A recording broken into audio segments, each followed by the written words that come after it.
Hollywood is weird, and we're going to talk about that and more on today's episode of the Geek Watch podcast.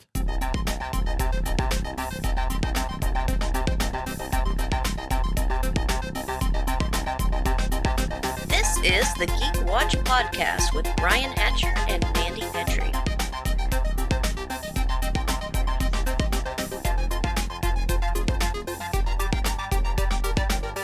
Greetings, Geek Watchers, and welcome to episode 213 of the Geek Watch podcast. I'm Brian Hatcher, and with me, as always, Geek Watch's own resident geek goddess, Mandy Petrie. Hello, Brian. So we are back, and it's been a couple of weeks because I wound up with a upper respiratory infection. Oof, yeah. And I'm not 100%. You probably hear a little bit of a gravelly in my voice, but Much more healthy. I'm much more healthy. I'm not at 100%, but we're getting there. So Good. at the very least, I can talk.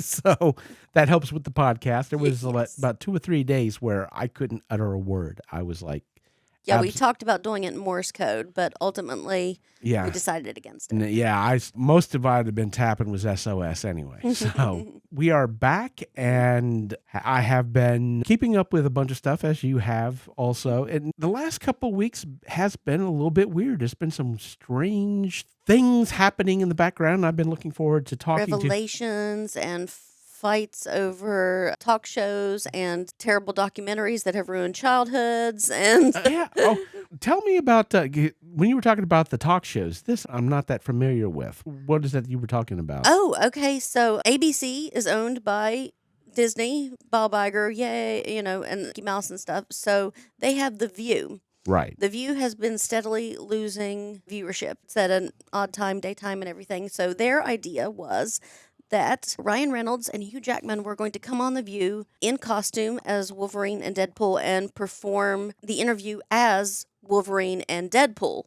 So there were all these arguments about that happening, and basically Ryan Reynolds said, no, we're not doing that. And so there are arguments and stuff like that. But it sounds to me like that they are wanting this more to pump up The View rather than pump up Deadpool 3 and Wolverine. That's going on. There's big feuds there. I hadn't heard about that. That is weird. Yeah. I understand, of course, Deadpool is fourth wall breaking, but honestly, to ask the women of The View to do this as if this was, especially since they do interviews, and it's difficult to maintain your credibility as an interviewer if you're pretending to interview fictional characters. That's kind of weird. Mm-hmm. I mean, I'd heard that The View was losing viewership, but I hadn't heard about any of that. That's weird. Yep, apparently Ryan Reynolds is really angry at Joy Behar, and that's and they want to make jokes about it in the Deadpool movie. And Joy Behar is upset about that, which I don't understand because one of Joy Behar's favorites is Triumph the Insult Comic Dog. Right. And so if you're taking yourself too seriously, you need to stop. I mean, it's prime for parody. It is. Exactly, because the person that you want to parody, that you want to goof on, is the person who takes it too seriously. Mm-hmm. It makes it funnier. So if you don't have a sense of humor about yourself, you have a target on your back, especially somebody who's looking to be funny about it. But there's a lot of weird things, Disney and Marvel related, that's happened over the last couple of weeks. The Bob Iger thing when he did the interview. I don't know if you know about this. I don't think I do. But he mentioned the fact that they had quietly canceled a bunch of projects for Marvel. Ooh. He didn't say what they were. But first of all, let me just say, if you mention it in an interview, you didn't quietly do anything. Yeah. But now there's all the speculation of what got canceled. Yeah, now the internet sleuths are coming after to find that out. There's no way that's going to be kept a secret. Yeah, but that's the thing, too, is as of right now, nothing's really official. But was there going to be like a She-Hulk season 2 that got canceled? No. Has Miss Marvel been canceled? Captain Marvel 3? Was that coming out and is that being canceled? Ironheart? There are all these projects. And now the speculation is what's been developed that's been shelved, because, I mean, we're living in a world now where a movie can be 100% complete and then suddenly disappear. It's gone. They're not going to release it. That happens all the time now, which is mind-boggling. But one thing that Bob Iger said was Marvel would develop a project. The minute that it got greenlit, there was no turning back. It was coming out. Okay. And so he said, we're not doing that anymore. If it's not going to work and we see it's not going to work, we're not putting it out. And of course, that's turned everything topsy-turvy because now everybody's speculating, was there something out there that they didn't even tell us about? We're not going to get. How does any of this work? And of course, Madam Web is still the butt of jokes.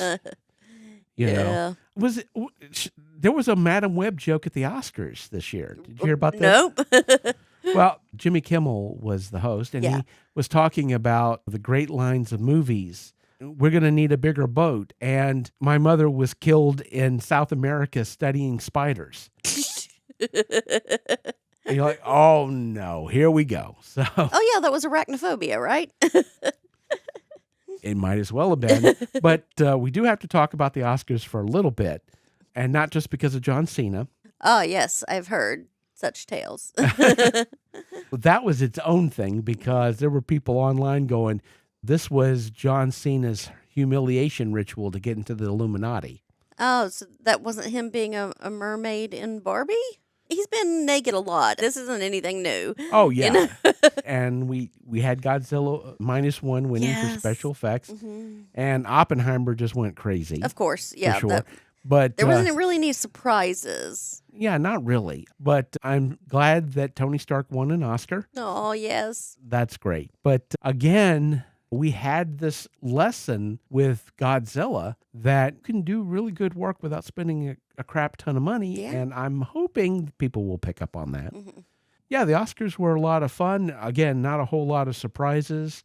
I am going to say, I don't know if Kung Fu Panda 4 is going to win any Oscars next year. Aw. But I have to say, not that I'm the biggest fan of Kung Fu Panda, but if the only thing that this movie does is give us this brilliant cover of Hit Me Baby One More Time by Tenacious D, that's all that movie ever needed to do for me. Mm-hmm. It's amazing. That cover is absolutely amazing. I love it. But we do have to mention this year the animated film that did get the Oscar, which was A Boy and His Heron. Yes, which we saw. We were not on edibles as we went to see it. Felt like it. But I get it. Watching that movie, there were all those little things like the rickety carriage, getting into it and stuff. Oh, yeah. I understand. Yeah, it deserved it. Oh, yeah. The Boy and the Heron was absolutely what you look for in those Studio Ghibli films. So it didn't surprise me at all that won the Oscar. I'm so glad that it did. Bring us more weird stuff for sure. Mm-hmm. I do want to talk about, since we are going into the weird world of television and movies and all of that, there were a couple of really weird things that have happened. This one thing that happened, it didn't happen this week, but it's been going on for the last couple of weeks. We've gotten the first 2 episodes of X-Men 97. Yes. Which you've seen. I have seen. And I have seen. So what do you think so far? It's a complete continuation of the story. The animation, you can tell it's updated, but it's very much an homage to what that was between what was cell animation and now computer animation. The characters, some of them have different voices, but they feel very much like they were. And I feel like they're a little bit more brave than from a Saturday morning cartoon experience. And we're getting maybe not more violence. I'm not sure how to describe it, but we're getting a bit more story. The story was always about social justice, and we are getting that, but it's also showing like the negative side from both sides. And we got a lot of surprises. Every time a door opened, you're expecting one thing, and then someone else comes through that door, and they're delving in deep to some Age of Apocalypse storylines and the relationship between Rogue and Magneto. Yeah. That we never had that in the old one, but it's been through the comics a lot. We're getting a little bit into that. I'm excited to see what happens. Oh, yeah. And dipping into a little bit of a spoiler, if you don't want spoilers, you fast forward about 10 seconds. But we get Cable and the Goblin Queen already. I'm like, okay, that's going to be interesting.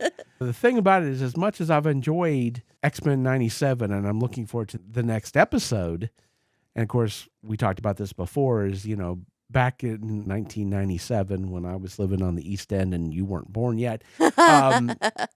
But my brother would come over and we would watch X-Men 97. So there's all that. And so I'm enjoying it. But then we have this weird controversy about the show. Oh my gosh, yes. Bo DeMeo, the showrunner who did all of season 1, who's written everything for season 2, was working on season 3, and 2 weeks before the show comes out, they fired him.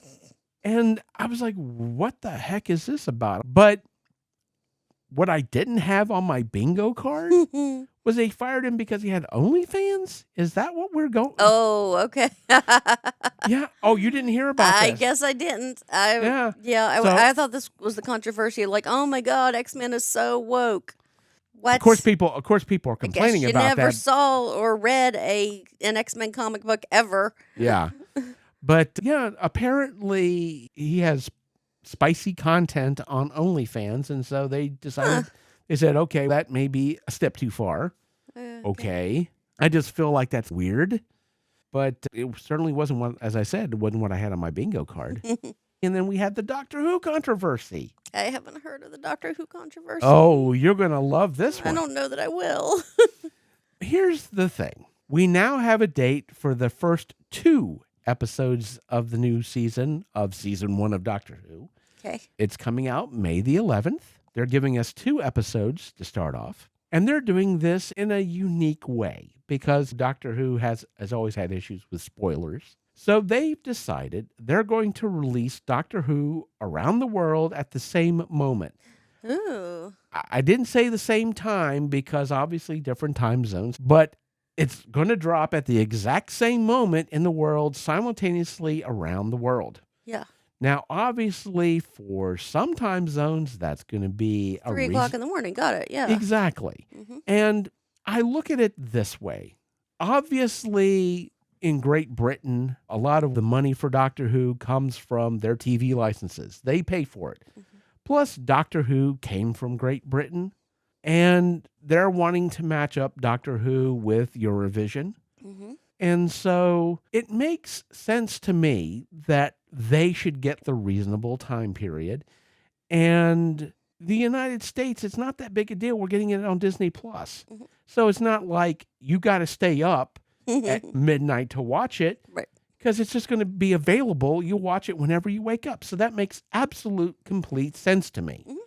So why didn't they do it that way? Because in the United States, it's going to show at 3 p.m. on the West Coast, where we are on the East Coast. It's going to be 7 p.m. Mm-hmm. And it's damn near midnight in Great Britain when they get it. Wow. It's like it, which They're going to have New Year's parties on May 11th. yeah, but that's the thing is they're going to drop it on iPlayer, so it's streaming. Mhm. But then they're going to show it again during Eurovision. But you know the thing about it is, it's like they're getting it on television, the old model. We're getting streaming, so it doesn't really affect us to get it. It's like we're just going to wait around till 7 o'clock and then we can go watch. It's like. And of course, obviously, the people of Great Britain are a little upset about this. Yeah. Because it's, wait a minute, This is ours. isn't this yeah. kind of art? And there's been some kind of talk is that you got to be a little bit careful about complaining about this because you don't want to come off sounding like gatekeepery. This is Doctor Who doesn't belong to you, it belongs to us. And I get that. But there's a legitimate complaint to saying, hey, wait a minute. Doctor Who is a British show, and we are, for the most part, watching it on television in the old model where you guys are getting it on streaming, and we have families who sit together and watch Doctor Who. Why did we get the short end of the stick? I understand that. I think a lot of it has to do with, of course, Disney, because Disney's not paying for the episodes, but they are paying for marketing. Yeah. And so maybe they're figuring that, hey, if we can get it in North America at reasonable times, we can maybe attract people to watch the show that maybe hadn't seen it before. We can draw a new audience. I mean, obviously, Everyone has to please Mickey Mouse. yeah, I suppose so. Again, I just thought it was so weird because it's made a lot of people in Great Britain, who, again, whose television fees pay for the show. Yeah. And it's like they're an afterthought. Disney, if they're not going to release everything all at once, which with Doctor Who, that I just feel like that would be a complete disaster if they did. But they are doing what they tend to do, which is release the first 2 episodes. Then we get one from Then we start on. getting like one a week or so. Yeah. So you got that going. And then, of course, we haven't seen Dune 2 yet. And then this weekend, we get the new Ghostbusters. Yes. Which, if you're familiar online, the Dr. Manhattan meme, this has fallen under the Dr. Manhattan meme as well. Yes. It's 1984, and I'm buying movie tickets to see Dune and Ghostbusters. It's 2021, and I'm buying movie tickets to see Dune and Ghostbusters. It's 2024, and I'm buying movie tickets to see Dune and Ghostbusters. And this weekend, I'm buying movie tickets to see Dune and Ghostbusters. In 1984, no one was buying tickets to see Dune. Very few people. Well, there are very few people. And admittedly, I also did not buy tickets to see Dune, but I'm trying to remember if it even played around us. Yeah, probably didn't. I definitely bought a whole bunch of tickets to see. I think I watched Ghostbusters several times in the theater. Oh, of course. I saw it more than once for sure. Mm-hmm. And it is so weird that we are so caught in sequel mania at this point. Although I have to admit that another movie that I saw multiple times in a theater that we are getting a sequel to, they've released some pictures for the new Beetlejuice movie. Yeah. Oh, wow. Right? It looks good. Everyone looks exactly what you expect them to look like. Oh, yeah. I'm excited about it. I can't. If we're going to get sequels, I'm absolutely cool with it. So I'm definitely looking forward to a lot of the stuff that we're going to be getting. Mm-hmm. And again, Dune seems to be doing really well. Dune 2, which again, it's that strange dichotomy of Warner Brothers that the first one they completely bungled, and the second one looks like it's going to be maybe one of the best movies of this decade from what I keep hearing. Mm-hmm. But I guess we'll see. We shall see. And with that said, we come to the end of episode 213. Thank you for listening, and tune in next time for the latest in geek news and views with the Geek Watch podcast. For Mandy Petrie, this is Brian Hatcher, reminding all the Geek Watchers out there, we're all geeky about something. Be proud of yours. See you next time. Thank you for listening to the Geek Watch podcast.